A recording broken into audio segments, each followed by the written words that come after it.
Le 4-4-2, c'est le système le plus simple à comprendre, mais le plus difficile à exécuter.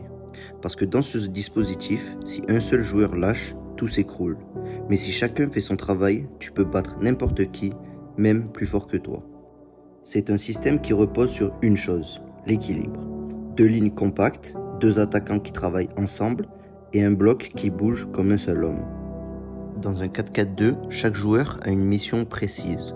Si chacun reste dans son rôle, l'équipe garde son équilibre. Mais si un seul sort du cadre, tout le bloc se fissure. Les latéraux d'abord. Ce sont eux qui donnent la largeur. En phase défensive, ils doivent être collés à leurs centraux, jamais trop haut, jamais trop bas. Mais dès que leur équipe ressort proprement, ils peuvent monter, à condition que le milieu excentré repique à l'intérieur pour couvrir leur montée.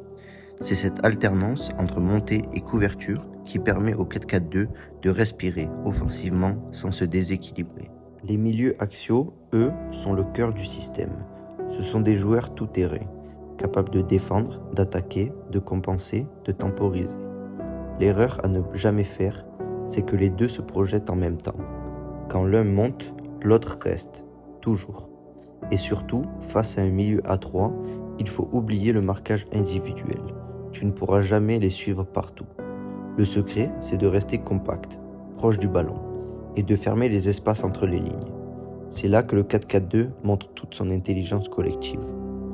Les milieux excentrés, eux, sont beaucoup plus que de simples ailiers. En phase défensive, ils deviennent presque des latéraux pour fermer les couloirs.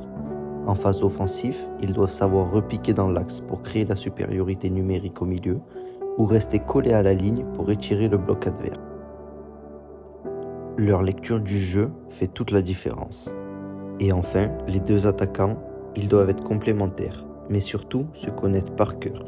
L'un vient décrocher, l'autre attaque la profondeur. L'un presse le porteur, l'autre coupe les lignes de passe. En phase offensive, tout repose sur leur complicité. Les appels croisés, les déviations, les combinaisons rapides. Un bon duo dans un 4-4-2, c'est un peu comme deux danseurs. Si l'un fait un pas de travers, l'autre doit déjà savoir comment rattraper les mouvements. C'est cette synchronisation, cette intelligence collective qui fait du 4-4-2 un système intemporel, simple sur le papier, mais redoutable quand il est exécuté à la perfection.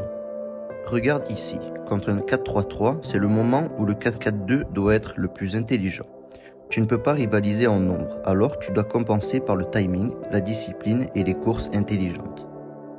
Contre un 3-5-2, tu joues sur la largeur. Tes ailiers restent hauts pour étirer les pistons.